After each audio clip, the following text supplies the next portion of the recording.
Sharada Gudimetla YouTube ఛానల్కి స్వాగతం, సుస్వాగతం. ఈరోజు నేను నయా పైసలతోటి రథం తయారు చేశాను. అది ఇవాళ చేసినది కాదండి, ఇది 81లో చేశాను నేను ఈ రథాన్ని. అప్పుడు బ్యాంకు నుంచి ఇలా ఒంటి పైసలు ఇలా ఉండేవండి. ఇలాగ నలుపలకలగా పైసలు 1 పైసా ఇలా ఉండేవన్నమాట అప్పట్లోను. 1 పైసా. ఇవి నేను బ్యాంకు నుంచి మొత్తం 500 పైసలు తెప్పించుకున్నాను. 500 పైసలు తెప్పించుకుని దానికి ఇలాంటి అట్టని ఇలాగ సైజుల వారీగా కట్ చేశానన్నమాట.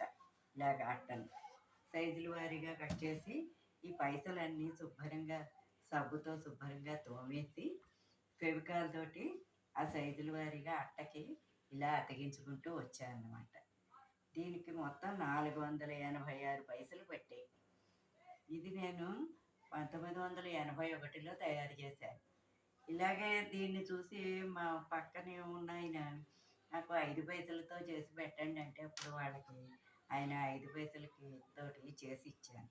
దీని కిందని చక్రాలు కూడా 4 రూపాయి కాసులు అనమాట పెడతామన్నమాట. చక్రాలు అవి ఊడిపోతే తీసేసాను.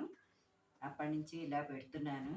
ఇది ఆ 81 నుంచి అలాగే జాగ్రత్తగా దాన్ని పార్సిల్ చేసుకుని జాగ్రత్తగా ఎన్ని ఊళ్ళు తిరిగినా అలాగా జాగ్రత్తగా కాపాడుతూ వచ్చానన్నమాట.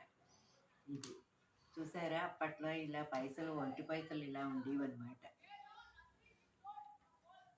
ఇప్పుడు మనకి ఎక్కడ దొరకవు ఈ పైసలు. అప్పట్లో గమ్మున పైస చూడగానే ఇలా చెయ్యాలనిపించింది, అంతే వెంటనే చేసేసాను అనమాట. దానికి ఇలా ఫెవికాల్ తోటి అట్ట తీసుకుని ఇలా 4 భాగాలు సైజుల వారీగా రథం అనమాట.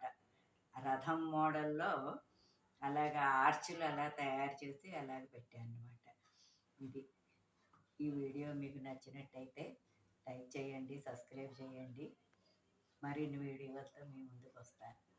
ధన్యవాదములు.